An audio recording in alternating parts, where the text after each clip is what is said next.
So I had a comment on one of my videos that said, hey, I understand there are controlled substances that are illegal, but I don't understand the schedules. What does that really even mean?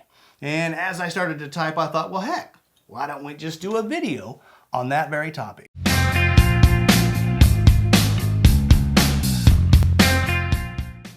My name is Joshua Roberts, attorney at law, and you are watching Lawyer Up. On today's episode, we are going to be looking at the Controlled Substances Act, the act that makes certain substances or drugs illegal.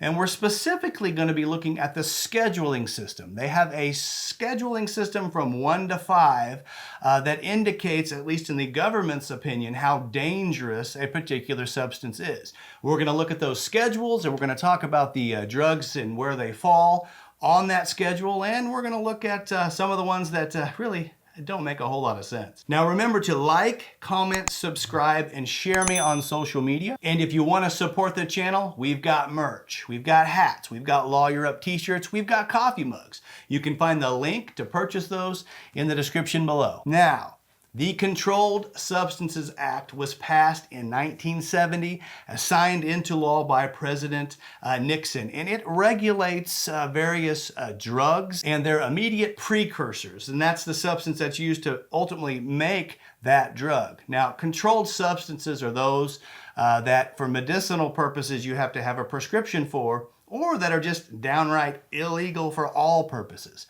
These are our controlled substances. Now, in conjunction with the DEA, or the Drug Enforcement Agency, a schedule of all of these drugs was created.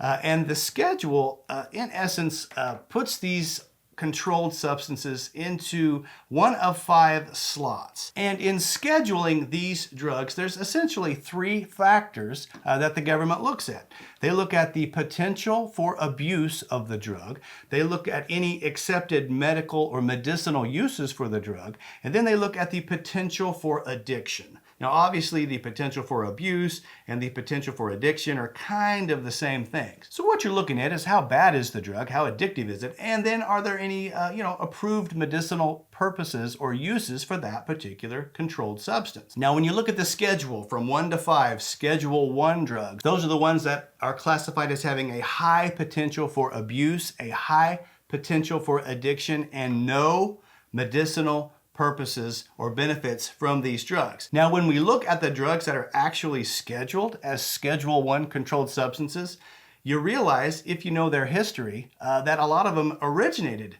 out of medicinal purposes, or they actually do have medicinal purposes, even though the government says they do not, at least at the federal level. Let me give you some examples of some Schedule 1 controlled substances. That would be DMT, or dimethyltryptamine. That is a psychedelic drug that is used primarily in South America. Ayahuasca is the drink that contains the DMT. It's called ayahuasca as the drink. It's also called pharmahuasca, where they create the DMT in a lab. But that's one of the drugs. Heroin, of course. LSD. Now, marijuana is a Schedule 1 controlled substance. And it doesn't make a whole lot of sense because lots and lots of states have specifically approved marijuana for medicinal purposes. However, under the Controlled Substances Act and the schedules of our federal government, marijuana is a Schedule 1 controlled substance. And again, Schedule 1 is the worst of the drugs. Moving on, Schedule 1 contains MDMA, and that's your ecstasy or Molly, Rohypnol and GHB, those are the date rape drugs. Mescaline, which is peyote, and psilocybin, which is shrooms. And if you look at the medical community, they have these toxicity charts, which talks about how toxic a substance is and how addictive it is. On their charts, shrooms are at the very, very bottom, less addictive than even cigarettes or marijuana. So the fact that it is a Class 1, Schedule 1 controlled substance is a little bit strange. Now, remembering that Schedule 1 controlled substances have a high level of abuse, a high potential for addiction, and no medicinal uses whatsoever. A little strange. Stepping down to Schedule 2, we again have drugs that have a high potential for abuse and addiction, but there are some medicinal purposes. These are the Schedule 2 drugs. Here's some examples. We have cocaine, we have morphine, we have fentanyl, we have methamphetamine. And in the opium subcategory, we have the hydrocodones, we have your oxycodones, your methadones, those types of drugs that generally are addictive and can be problematic for abuse, but they do have some medicinal purposes. Now, I don't know the medicinal purposes for methamphetamine. However, the federal government has said they do have some potential for medicinal purposes, so it's a Schedule II controlled substance. Now, when you move down to Schedule III, it has a medium level for abuse and addiction and also does have medicinal uses.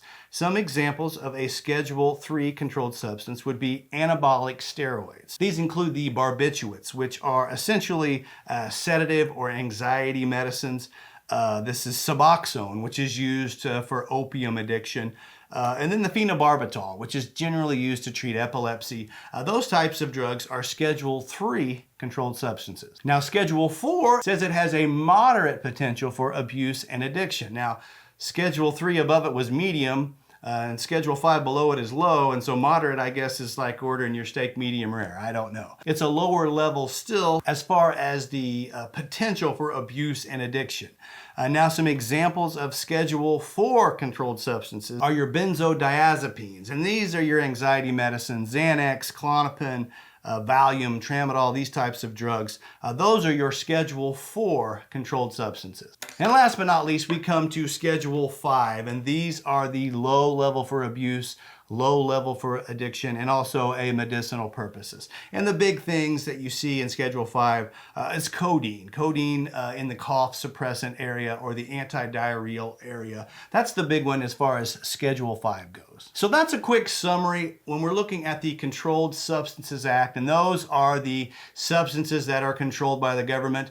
They regulate your use of them, your possession of them, your ability to buy and sell them, and the schedules that go along with it. With the lower the number being the worst. Schedule I being the drugs that have the highest potential for addiction and abuse without any medicinal purposes, at least according to our government. So that's the episode. I hope you enjoyed it. If you did, hit that like button. If you got a question, comment below.